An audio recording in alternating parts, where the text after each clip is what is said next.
This is how to warp a Mirrix loom using the Shasta Combs with the regular warping method.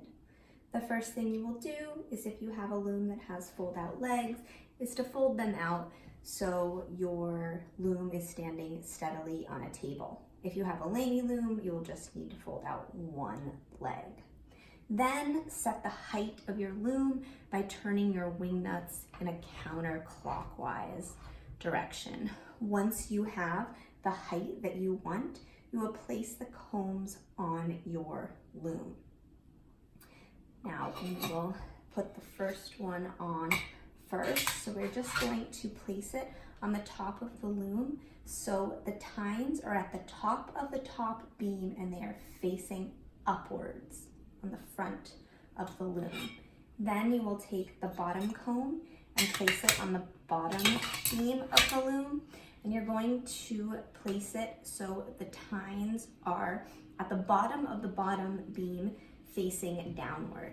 Now this comb will not stay on your loom until your loom is warped, so just take any piece of thread or warp and just temporarily tie that onto your loom.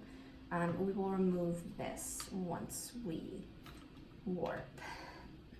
Okay, and now all we are going to do is tie on to any tine that we want to start with.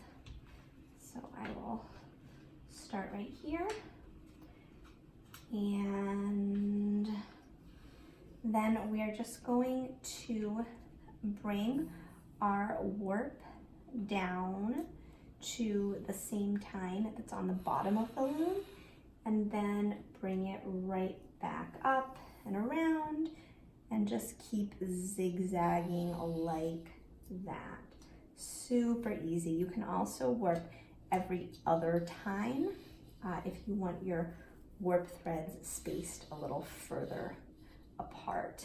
Now remember, you want to try to keep even tension when you're doing this, but it doesn't matter if you have tight tension, because you can always tighten up your tension later after you've warped on a Mirrix. So when you've finished warping, however wide you want to warp across, you are simply going to tie on to another tine. Now again, this can be at the top or at the bottom of your loom. So you'll just tie a knot there. And there we go. Now, if you aren't going to be weaving with a shedding device, you can prepare to start weaving. So you can tighten your tension all the way. You can remove your string here, and you can start to weave here at the bottom a base. So you just take a piece of your warp thread, weave it through, go around one of the beams, then weave it through the other way and tie on the other side here.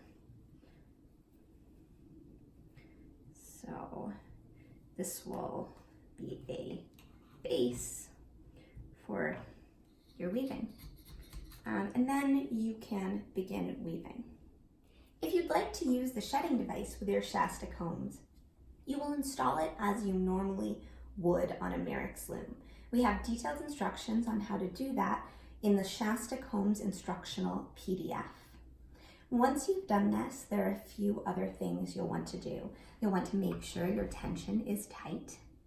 You'll want to remove the string at the bottom of your loom that was holding up your comb.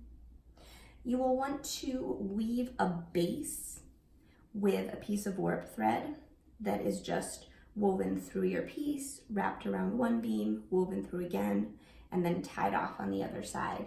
This base is what we normally weave on a Mirrix loom, just to prevent your weaving from falling down below this beam. You'll also weave a similar piece on the top of your loom.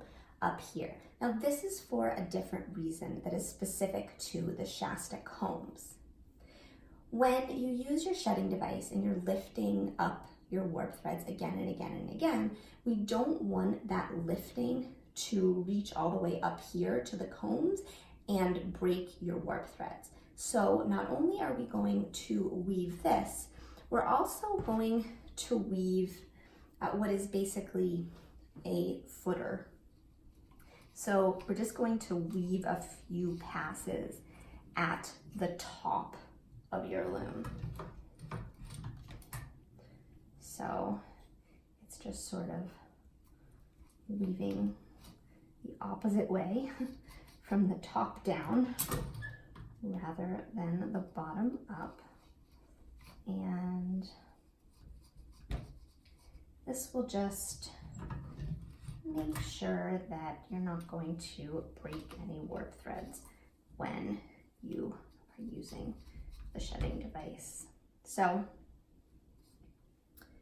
we can weave down a little bit further if we wanted to. That's probably enough. And you will take this off, obviously, when you're finished weaving. It is just there as a preventative measure. And that's it. You are all warped and ready to weave using the Shasta Combs and the shedding device.